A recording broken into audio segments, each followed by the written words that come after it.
Hello everyone, this is Eye on Africa for Tuesday, November 9th. Here are the headlines. 6 UN staff members have been released from custody in Ethiopia. 16 others were detained after raids by authorities. It's an historic day for Benin. The Abomey Treasures, stolen by French forces in 1892, are making their way back to their homeland. A ceremony will be held in Cotonou to mark their return. And is defending animals from poachers a man's job? This group of women says absolutely not. Coming up, we'll introduce you to the new park rangers in one of Africa's oldest and largest national parks. The United Nations say 16 of its staff members were detained in Ethiopia following a roundup by authorities. 6 others were released earlier today. UN and humanitarian sources told the AFP news agency that the raids targeted ethnic Tigrayans. The arrests come just days after the declaration of a 6-month state of emergency amid fears rebels could march on Addis Ababa. Well, it's been just over a year since Ethiopia and the Tigray region in particular have been entangled in a violent conflict which has killed thousands. And as Nicolas Germain explains, the economic impact has devastated the Tigrayan capital, Mekele. Before the war, there were often traffic jams in Mekele, the capital of Tigray. Now the streets are nearly empty. The government has put the region under a blockade to try and weaken the Tigrayan forces. As a result, there is a severe fuel shortage. We have nothing to do. There's not petrol. Everything is closed. Lorries have been blocked for months. Shop owners say there is now also a shortage of food. Our prices have doubled. Now we're running out of supplies. We can't get more goods, even if we offer a high price. The situation is less dramatic in the capital, Addis Ababa. But the year-long conflict has also had a major economic impact there. The war has hurt the economy, but with God's help, things will improve, we hope. We're losing money, but we're willing to sacrifice our lives to save the country. Over the last year, hundreds of thousands of people have been displaced and thousands have been killed. When you think of the number of people who've been killed, it's hard to plan for tomorrow. Losing your country and your people is like losing yourself. The Tigrayan minority dominated Ethiopia's government for nearly 3 decades until the arrival of Prime Minister Abiy Ahmed in 2018. Since then, they say they have been marginalized by Abiy Ahmed, and tensions led to the start of the current conflict in November 2020. A Sudanese court has ordered the country's 3 main phone and internet service providers to restore internet access.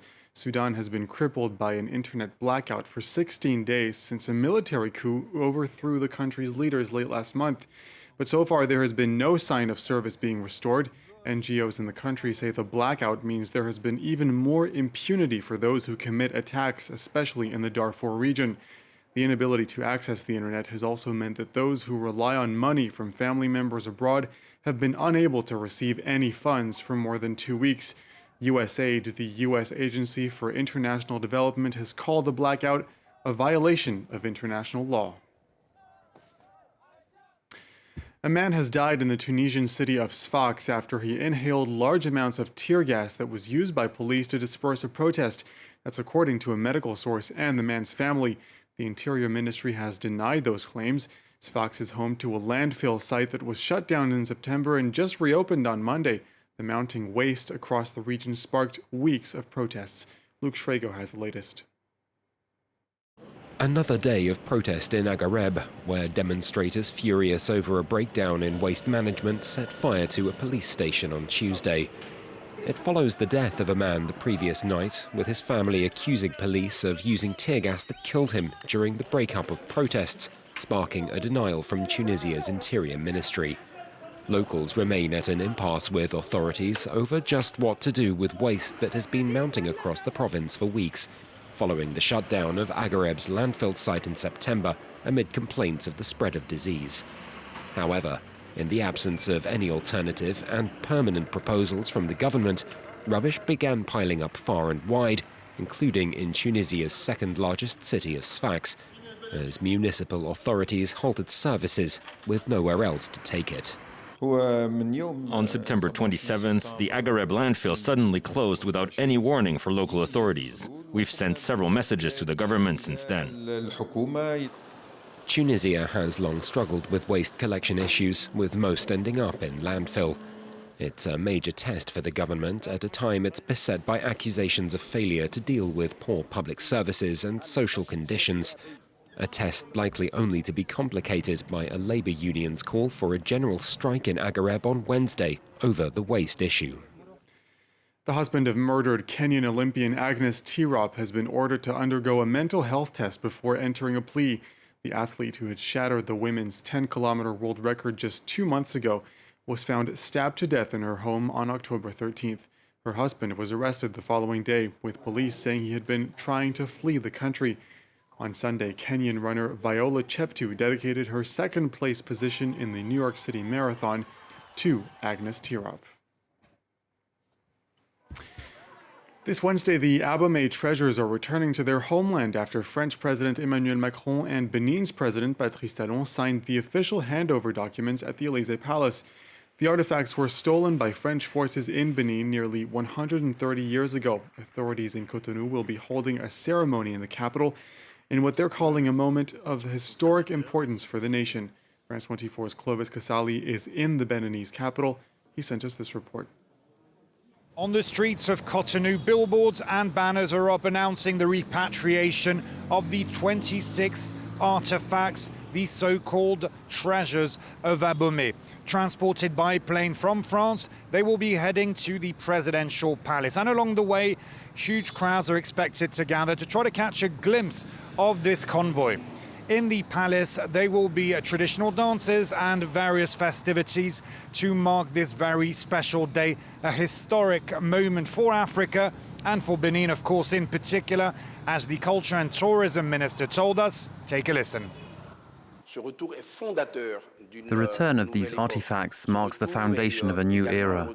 It is creating a new awareness here in Africa amongst political officials, of course, but it has also triggered an appropriation of our African heritage and culture amongst the youth.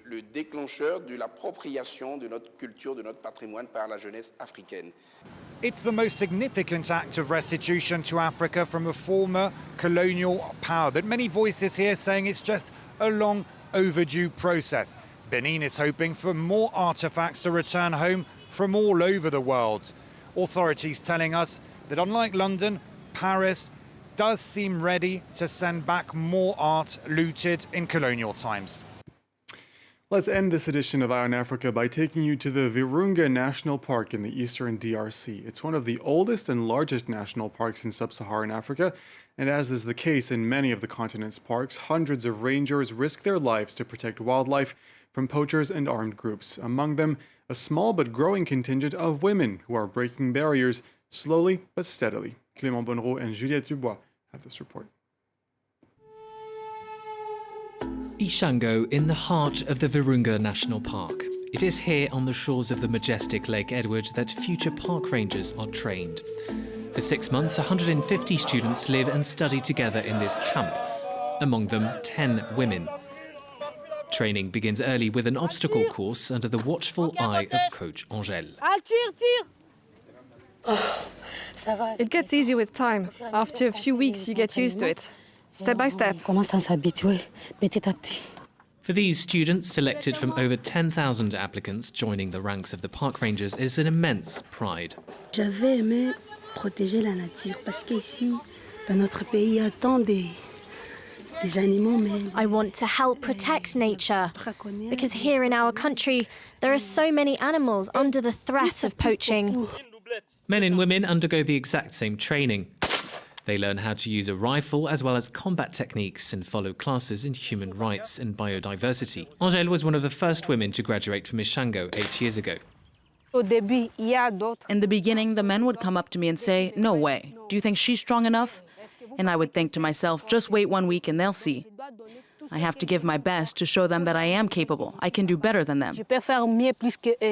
Virunga National Park now has 30 female rangers out of a total of 700. Rebecca was trained in 2014. She's since been promoted to team leader. Progression en colonne double. She says her job has allowed her to become independent even though she's had to deal with prejudice. Il n'y a pas de métier d'homme dans la vie. There's no such thing as a man's job. People who say there is are wrong. This is how I earn my living. When I bring money home, are people going to ask whether I earned the money from a man's job or from a woman's job? In Kinshasa, the head of the Congolese Institute for Nature Conservation believes that hiring more women can help to raise awareness about conservation work. Women are able to create family ties, as well as ties of confidentiality and intimacy that are much stronger than those of men. And insofar as we commit to involving the local community in the management of protected areas, I believe it's essential to hire more women. The